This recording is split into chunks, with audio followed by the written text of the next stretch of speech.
अस्सलामु अलैकुम वरहमतुल्लाहि वबरकातुहू। प्यारे दोस्तों, ये कहानी पंजाब के एक दूर दराज के गांव की बताई जाती है, जहां पर दो घर ऐसे थे जिन्होंने पूरे गांव की किस्मत चेंज कर दी। और सब लोग उन गांव वालों की कहानी सुनकर हैरान और परेशान हो जाते हैं। और फिर यह भी वाजे हो जाता है कि किस तरीके से कुरान लोगों की जिंदगियों को चेंज कर देता है, उन्हें राहे हक पर ले आता है। और फिर यही कुरान उनकी बख्शिश और निजात का जरिया बनता है। एक घर मुसलमानों का और दूसरा घर हिंदुओं का था। मुसलमान जो यहाँ अकलियत में थे, वहां पर ऐसा क्या हुआ कि फिर पूरा गांव इस्लाम कबूल करने वाला बन गया। आज की वीडियो में आपको मुकम्मल तफसील से आगाह किया जाएगा, इसलिए इस वीडियो को आपने स्किप नहीं करना बल्कि आखिर तक जरूर देखना है। प्यारे दोस्तों, एक घर में रहने वाले लोग मुसलमान थे, जबकि उसके बिल्कुल साथ वाले घर में रहने वाले हिंदू मजहब के मानने वाले थे। मुसलमान घराने से काम करने के लिए घर के मर्द बाहरी मुल्क में रहते थे, जबकि घर पर मौजूद औरतें और बच्चे दीन इस्लाम का मुकम्मल तौर पर प्रचार करने वाले और दीन इस्लाम पर चलने वाले थे। इस घर में छोटी बच्ची भी थी, जो साथ वाले हिंदू घराने की छोटी बच्ची के साथ मिलकर स्कूल जाया करती थी।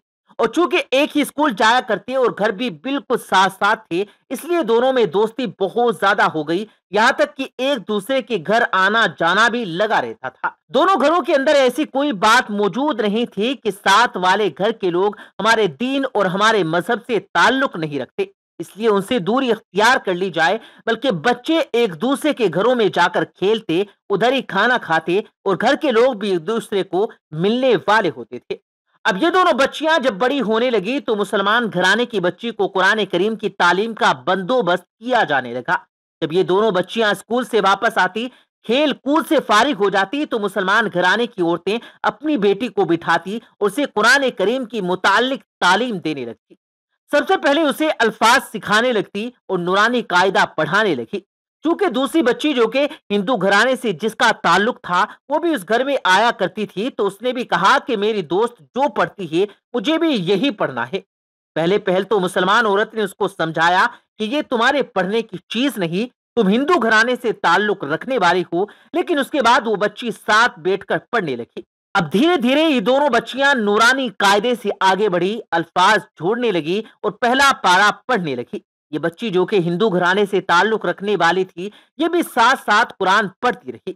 वक्त गुजरता रहा और एक अरसा गुजर जाने के बाद जब इन दोनों बच्चियों ने कुरान पढ़ लिया, तो उस हिंदू घराने से ताल्लुक रखने वाली लड़की को अब शऊर भी आ चुका था। उसने ये बताया कि मेरे घर वाले तो मेरी शादी करने वाले हैं, लेकिन मुझे फिक्र की बात यह है कि जिससे मेरी शादी होने वाली है वो दीन इस्लाम से नफरत करता है, वो कुरान करीम से नफरत करते हैं और उसके शदीद तरीन मुखालिफ हैं। मुसलमान घराने की लड़की की मां ने कहा कि देखो बेटा, अल्लाह बहुत बड़ा है, वो जबरदस्त हिकमत वाला है। अगर तुम्हारे घर वाले तुम्हारी शादी कर रहे हैं तो तुम शादी कर लो, बेशक वो तुम्हारे लिए कोई ना कोई वसीला जरूर बना देगा।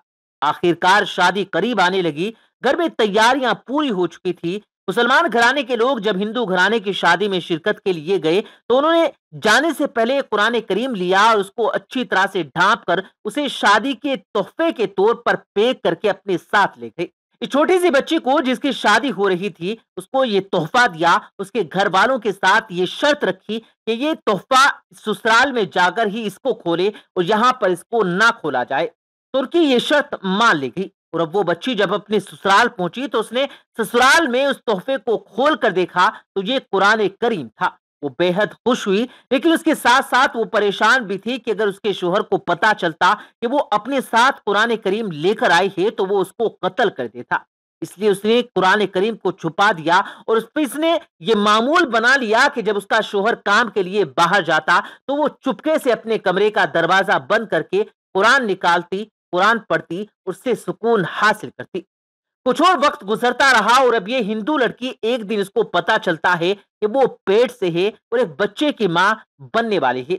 उसके लिए अब ज्यादा फिक्र की बात यह थी कि मैं तो कुरान पढ़ती हूँ, इस्लाम को पसंद करने वाली हूँ, लेकिन मेरा बच्चा, इसका मजहब क्या होगा।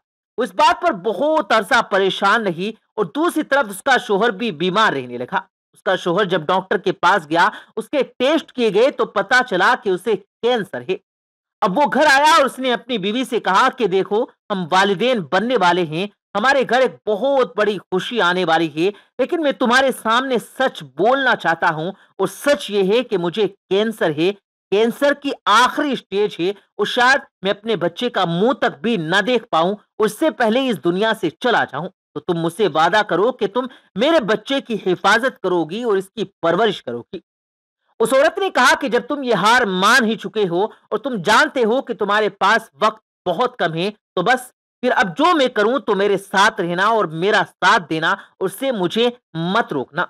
وہ عورت قرآن کریم نکال کر لائی اور وضو کرنے کے بعد قرآن پڑھا اور قرآن پڑھ کر اس پر پھونکنے لگی۔ یہ بھی جان چکا تھا کہ میری بیوی قرآن پڑھ رہی ہے، لیکن چونکہ اس کے پاس ہمت نہیں تھی، وہ یہ جانتا تھا کہ بہت جلد وہ کینسر سے مرنے والا ہے، اس لیے وہ خاموش رہا۔ اس کی بیوی نے یہ معمول بنا لیا کہ وہ روزانہ قرآن نکالتی، اس کو پڑھتی اور اپنے شوہر پر دم کرنے لگتی۔ کچھ عرصے بعد اس کے شوہر کی طبیعت بہتر ہونے لگی، اور جب دوبارہ ٹیسٹ کروائے گئے تو کینسر ختم ہو گیا۔ اس عورت نے اپنے شوہر کے سامنے قرآن رکھا اور اسے بتایا کہ میں بہت عرصے سے قرآن پڑھ رہی ہوں، اور تمہاری بیماری بھی اسی قرآن کی وجہ سے دور ہوئی ہے، اس لیے اب ہم دونوں کو اسلام قبول کر لینا چاہیے۔ اس کے شوہر نے بھی اس بات سے اتفاق کیا، اور پھر ان دونوں میاں بیوی نے مل کر اسلام قبول کر لیا، اور ان کے یہاں جو بچہ پیدا ہوا تو وہ بھی مسلمان پیدا ہوا۔ پیارے دوستو، یہ ہے قرآن پڑھنے کی برکت اور قرآن سے حاصل ہونے والا فائدہ۔ لیکن ایک لمحے کے لیے سوچئے کہ آپ کے اور میرے گھر کے اندر جو قرآن کریم کا نسخہ موجود ہے، ہم نے اس کو گھر کے سب سے اوپر کی جگہ پر تو رکھا ہے، نہ تو ہم قرآن پڑھتے ہیں، نہ قرآن سمجھتے ہیں، اور نہ ہی اس کو اپنی زندگیوں میں شامل کرتے ہیں۔ یہی وجہ ہے کہ نہ ہماری زندگیوں میں برکت ہے، نہ ہمارے کاروبار میں آسانی ہے، اور روز بروز ہمارے لیے مصیبتیں اور پریشانیاں بڑھتی جا رہی ہیں۔ کیوں؟ کیونکہ ہم نے قرآن سے دوری اختیار کر لی۔ کامیابی کامیابی کا جو راستہ ہے اور آسانی کا جو راستہ ہے، وہ ہے قرآن کریم پر عمل کرنا۔ اللہ پاک ہمیں قرآن مجید پر عمل کرنے والا بنائے۔ آمین ثم آمین۔